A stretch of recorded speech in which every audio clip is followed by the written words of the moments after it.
Excuse me. জি sir. দুটো sandwich, দুটো কফি। ওকে? Yes sir. শোনো, এভাবে লুকিয়ে লুকিয়ে প্রেম করতে আমার ভালো লাগছে না। তাই নাকি? বেশ, তবে এখন থেকে খুললাম খুললাম প্রেম করব। I have no problem at all. Very funny. ঠিক আছে, তুমি এখানে বসে ইচ্ছে মতো খুললাম খুললাম প্রেম করো। এখন আমি যাচ্ছি, বাই। আরে আরে, কোথায় যাচ্ছ? বসো। না, তোমার সাথে আমার কোনো কথা নেই। আচ্ছা, তুমি কি কোনোদিনও সিরিয়াস হবে না? কত করে বললাম তোমার বাবা মাকে প্রস্তাব নিয়ে আমাদের বাড়িতে আসতে, তুমি সবসময় এড়িয়ে যাও। বলো বাবা এখন লন্ডনে, আগামী মাসে ফিরবে। আগামী মাসে বাবা প্যারিসে, পরের মাসে জাপানে। বিজনেস মিটিং লেগেই আছে। আহা, বুঝতে চেষ্টা করো কাজল, ড্যাড খুব বিজি মানুষ। ব্যবসার কাজে সারা বছর উনি বিভিন্ন দেশে ঘুরে বেড়ান। তাছাড়া আমার পড়াশোনা শেষ করে বাবার কোটি টাকার ব্যবসাটা আমাকে বুঝে নিতে হবে। এর আগে আমি বিয়ের কথা ভাবতেই পারি না। আচ্ছা ঠিক আছে, বুঝলাম, কিন্তু অন্তত একদিন আমার বাবার সাথে গিয়ে দেখা তো করতে পারো। তুমি কি তোমার বাবাকে আমার কথা বলেছো? হ্যাঁ বলেছি। ধরা খেয়ে গেলাম নাকি? কি বলেছো?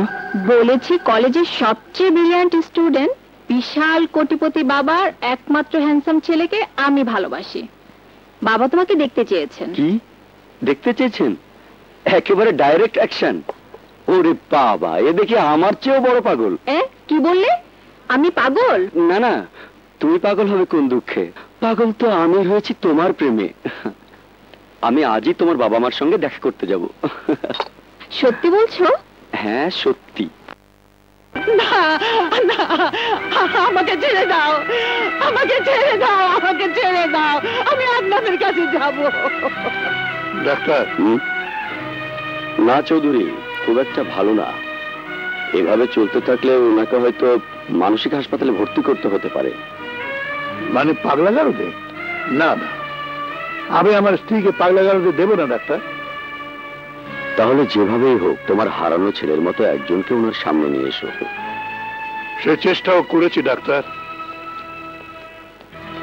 যাদের এনেছি তাদের চেহারার দিকে তাকিয়ে সাজেদার সাথে সাথে ওদের আঁচড়ে কামড়ে রক্তাক্ত করে দিয়েছে, চিৎকার করে তাদের ঘর থেকে বের করে দিয়েছে। আমি কি করব বলতে পারো ডাক্তার? ড্যাডি, কাজল? ড্যাডি, ও পারভেজ, যার কথা আমি তোমাকে বলেছি, খুব ব্রিলিয়ান্ট ছাত্র। ওর বাবা মা দুজনেই লন্ডনে থাকে। Nice to meet you uncle. It's my pleasure young man. Kajal তোমার কথা আমাকে বলেছে। আদনান, ছাড় আমাকে। আদনান, আদনান, আদনান, বাবা আমার, এতদিন তুই কোথায় ছিলি? কোথায় ছিলি বাবা? আমি তোকে কত খুঁজেছি বাবা আমার। মাকে ছেড়ে এভাবে কেউ দূরে থাকতে পারে? তুই জানিস ওরা আমাকে বলে তুই নাকি আর আসবি না। ওরা আমাকে বলে কিনা আমি নাকি পাগল। দেখেছো তোমরা, আমার ছেলে আমার বুকে ফিরে এসেছে। আমার আদনান আমার বুকে ফিরে এসেছে। আমি আর আদনানকে হারিয়ে যেতে দেব না। তোমরা ছাড়ো বাবা। আদনান, আমি তোকে কোথাও যেতে দেব না। আমি তোকে আর হারিয়ে যেতে দেব না বাবা। না, যেতে দেব না, কিছুতেই না, কিছুতেই না বাবা রে। আমি যেতে সাজেদা, না না না, আমি আমার ছেলেকে একা ফেলে যাব না। চলো সাজেদা, চলো। আমি আমার আদনানের কাছে থাকবো, আমি আমার আদনানের কাছে থাকবো। না, তুই ওদেরকে চলে যেতে বল, ওদেরকে চলে যেতে বল, আমাকে ছেড়ে দাও। বলছি, কেউ আমার মায়ের কাছে আসবে না, আমি আমার মাকে নিয়ে যাব। না না আদনান, আমি যাব না। ওরা আমাকে আবার ইনজেকশন দেবে। না মা, ওরা কেউ তোমার কাছে আসবে না। আমি তোমার মাথায় হাত বুলিয়ে ঘুম পাড়িয়ে দেব। চল, এসো কাজল। হ্যাঁ চলো চলো, এই করো। আমার আদনান, আমার মানিক, আমার সোনা। Congratulations Chowdhury, it's a miracle. কি বলছো ডাক্তার? অ্যাক্সিডেন্টে যাকে হারিয়েছো তাকে হয়তো ফিরে পাওনি, কিন্তু এমন একজনকে পেয়েছো যাকে দেখে তোমার স্ত্রী তার নিজের সন্তান বলে মেনে নিয়েছে। এই ছেলেই পারবে তোমার স্ত্রীকে সুস্থ করে তুলতে। চৌধুরী, কাজল মামনি মনে হয় ছেলেটিকে পছন্দ করে। যদি তাই হয় তাহলে ওদের বিয়ে পড়িয়ে দাও। এতে তাহলে তোমার স্ত্রীও সুস্থ হয়ে উঠবে, সাথে জামাইও পেয়ে যাবে। আমি আসি। জি, ওকে এগিয়ে দিয়ে আয়। চলেন ডাক্তার সাহেব। হ্যাঁ।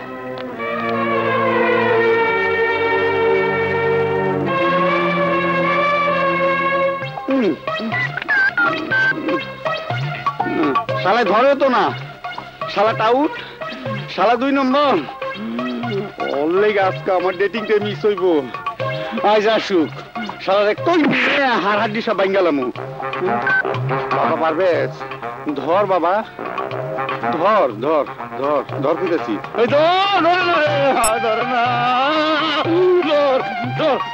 হায় হায় রে, আমি নতুন জামাটা কিনে আনছি, পয়রা ডেটিং এ যামু, আর সেই জামা পয়রা ও গেছে গা ডেটিং এ। ধর বাবা পারবেজ, ধর ধর ধর। ধরে না রে, ধরে না, ধরে না। আরে,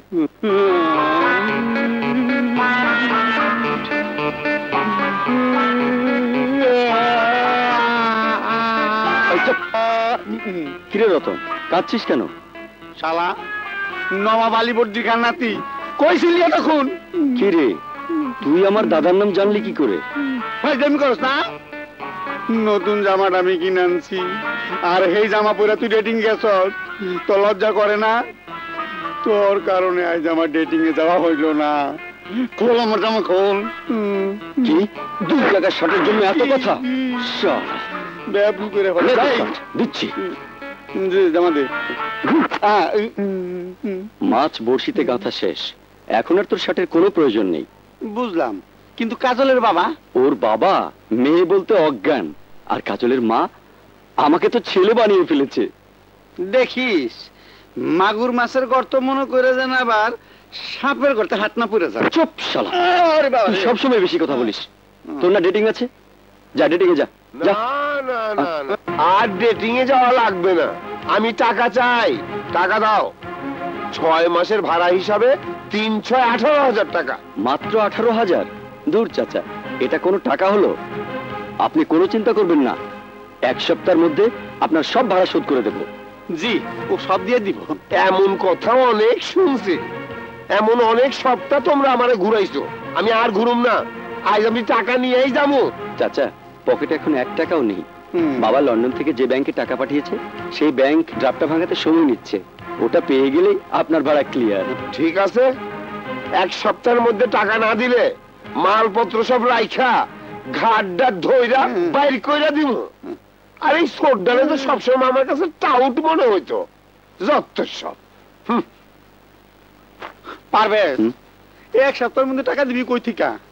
গত সপ্তাহে তোর বাবা যেই টাকা পাঠাইছে তা তো শেষ করে ফেলাইছস। না, তোর সাথে থাকাম যাইব না।